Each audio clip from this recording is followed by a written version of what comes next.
పిల్లలకి స్కూల్ పాఠశాల అయితే పేరెంట్స్కి స్కూల్ పేరెంట్స్ శాల. వాగర్థావివ సంపృక్తౌ వాగర్థ ప్రతిపత్తయే జగతః పితరౌ వందే పార్వతీ పరమేశ్వరౌ. ఆదిత్యాయ చ సోమాయ మంగళాయ బుధాయ చ గురుశుక్ర శనిభ్యశ్చ రాహవే కేతవే నమః.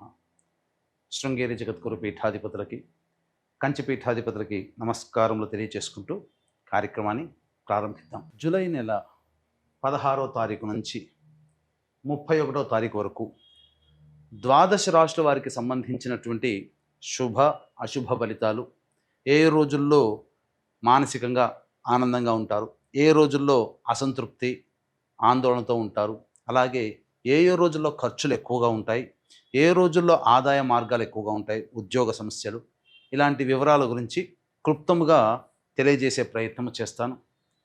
కాబట్టి వీక్షించేటువంటి ప్రేక్షకులకి చిన్న గమనిక, మీరు మీ యొక్క జన్మ నక్షత్రం ఏదైతే ఉంటుందో ఆ నక్షత్రం ప్రకారం ఉన్నటువంటి రాశినే మీరు పరిగణనలోకి తీసుకోవాలి. నామ నక్షత్రం పేరు మీద ఉన్నటువంటి రాశిని తీసుకోకూడదు. జన్మ నక్షత్రం లేని వాళ్ళు నామ నక్షత్రం పేరు మీదనే చూసుకోవాలి. పైగా చాలామంది సన్ జొడాయిక్ సైన్ అంటే ఈ మంత్ నుంచి ఈ మంత్ మధ్యలో పుట్టినటువంటి వాళ్ళు ఒక రాశికి చెందుతారని చెప్పి సూర్యమాన సిద్ధాంతం ప్రకారం ఉంటుంది. అది ఈ చెప్పబోయేటువంటి ఫలితాలకి అది ఏమాత్రం కూడా సరిపోదు. అది విషయాన్ని గమనించుకొని చూసుకోవాలి. కాబట్టి జన్మ నక్షత్రము, జన్మ రాశి లేదా ఈ రెండు లేకపోతే నామ నక్షత్రము, నామరాశి మీద ఉన్నటువంటి వివరాలనే మీరు ఆ రాశి ప్రకారమే చూసుకుంటే మీకు రమారమిగా మీ ఈ చెప్పబడే ఫలితాలు మీకు సరిపోతాయని చెప్పవచ్చు. ఇక కార్యక్రమంలోకి బయలుదేరదాం. జూలై 16వ తారీఖు నుంచి 31వ తారీఖు వరకు ఆఖరిదైనటువంటి మీనరాశిలో జన్మించినటువంటి వారికి ఏ విధంగా ఉండబోతుందో తెలుసుకునే ప్రయత్నం చేద్దాం.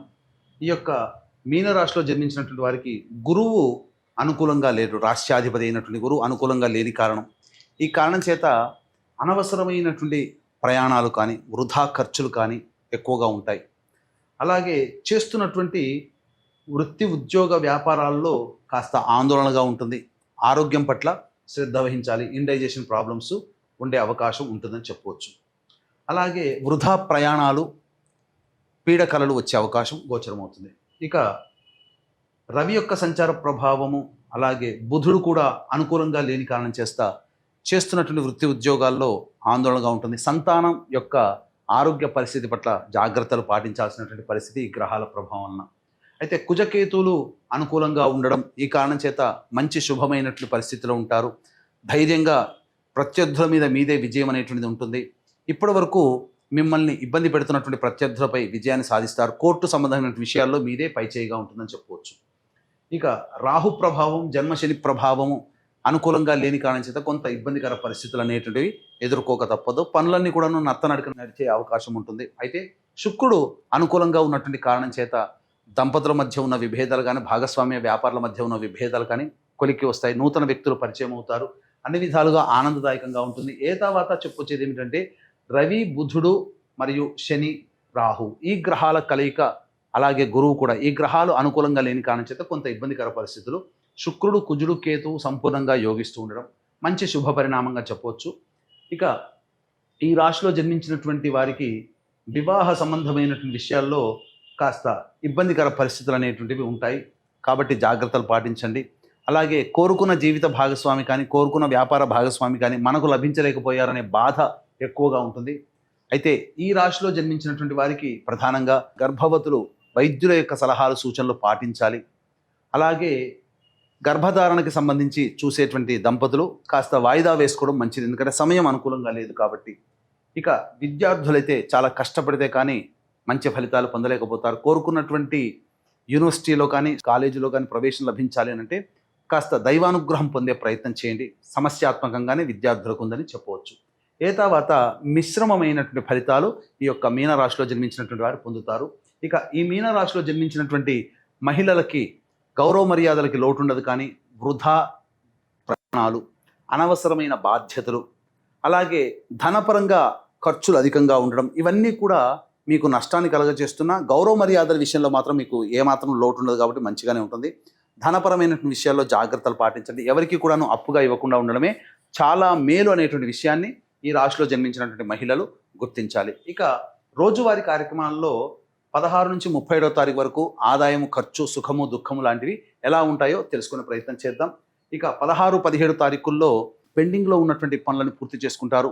బాధ్యతల్ని కంప్లీట్ చేసుకున్నామనే సంతోషంతో విందులు వినోదాల్లో పాల్గొంటారు. ముఖ్యంగా పాత స్నేహితులను కలిసే అవకాశం గోచరమవుతుంది. ఇక 18, 19, 20వ తేదీల్లో జాగ్రత్తలు పాటించండి. ముఖ్యంగా కుటుంబ సభ్యులతో, జీవిత భాగస్వాములతో, వ్యాపార భాగస్వాములతో కొంత పొరపచ్చాలు వచ్చే అవకాశం ఉంటుంది కాబట్టి జాగ్రత్తగా ఉండండి. అలాగే ధనపరమైనటువంటి నష్టాలు కూడా గోచరమవుతున్నాయి. ఇక మనస్సు ప్రశాంతంగా ఉండదు అని చెప్పవచ్చు. లౌక్యంతో వ్యవహరించండి. 21, 22 తేదీల్లో జాతకరీత్యా మంచి శుభమైనటువంటి స్థితి. నూతన వ్యక్తులు, స్త్రీలు పరిచయం అయ్యే అవకాశం గోచరమవుతుంది కాబట్టి అన్ని విధాలుగా సహాయ సహకారాలతో ముందడుగు వేస్తారు. రాని బాకీలు వసూలవుతాయి. ఖర్చుకు మించిన ఆదాయాలు లభించడం ద్వారా సమస్యల్ని పరిష్కరించుకుంటారు. ఇక 23, 24వ తేదీల్లో కనుక చూసుకున్నట్లయితే ఖర్చులు అధికంగా ఉంటాయి. పెద్దల యొక్క ఆశీర్వచనం లేకపోవడం, అనగా అధికారులు కావచ్చు, కుటుంబ పెద్దలు కావచ్చు, మీకు సరైన సమయంలో స్పందించలేకపోవడం వల్ల కొన్ని సమస్యలు ఎదుర్కొనే అవకాశం ఉంటుంది కాబట్టి జాగ్రత్తలు పాటించండి. ఇక వాహనాన్ని నడిపేటప్పుడు జాగ్రత్తలు పాటించాలి. తల్లిగారి ఆరోగ్యం పట్ల శ్రద్ధ వహించాలి. గృహ మరమ్మతులకి, వాహన మరమ్మతులకి ఖర్చులు అధికంగా ఉంటాయి. వీక్షించేటువంటి ప్రేక్షకులు కూడా గమనించాల్సింది, కాశీ విశ్వేశ్వరుని యొక్క ఆజ్ఞ మేర కాశీ క్షేత్రంలో ఈ మాసంలో ఉండడం జరుగుతుంది. జూలై 24వ తారీఖు పునరుసు నక్షత్రం, గురువారము, అమావాస్య కలిసినటువంటి అద్భుతమైన పుణ్యతిథి రోజున మీ పెద్దల యొక్క ఆత్మతృప్తి కోసం బ్రాహ్మణుని కర్తగా పెట్టి పిండ ప్రదాన కార్యక్రమం చేయించడం జరుగుతుంది. ఎందుకంటే ఏ క్షేత్రంలో పిండ ప్రదానం చేసినా దేవతలు పితృలోకానికి చెందవేస్తారు. కానీ కాశీ క్షేత్రంలో జరుపుతున్నప్పుడు సాక్షాత్తు మీ పితృదేవతలే వచ్చి ఆ ఫలితాన్ని తీసుకుంటారు కాబట్టి ఈ అవకాశాన్ని మిస్ చేసుకోకండి. అలాగే మీ జాతకరీత్యా కలుగు విద్య, వివాహ, ఉద్యోగ, దాంపత్య, అనారోగ్య సమస్యల నివారణకి, అలాగే మేష, మిథున, కర్కాటక, సింహ, కన్య, వృశ్చిక, ధనస్సు, కుంభ, మీన రాశిలో జన్మించినటువంటి వారికి దోష పరిహారార్థమై కాశీ క్షేత్ర పాలకురాలు వారాహి, క్షేత్ర పాలకుడు కాలభైరవ హోమాలతో పాటుగా ప్రత్యంగిర, బగలాముఖి, రాజశ్యామల, సుదర్శన హోమాది కార్యక్రమాలు జరిపించడం జరుగుతుంది. అవకాశం ఉన్న వాళ్ళు కార్యక్రమ తదనంతరం కాంటాక్ట్ చేసి 24వ తారీఖు సాయంత్రం లోపల మీ గోత్రనామాలు నమోదు చేసుకోవచ్చు. ఇక 25, 26వ తారీఖులో చేస్తున్నటువంటి వృత్తి, ఉద్యోగంలో, వ్యాపారంలో మెలకువతో ఉండండి. ప్రభుత్వ దండనలు కలిగే అవకాశం ఉంటుంది. జాగ్రత్తలు పాటించండి. సంతానం ఆరోగ్యం పట్ల కూడా శ్రద్ధ వహించాల్సినటువంటి పరిస్థితి, వృధా కాలయాపన జరుగుతుంది.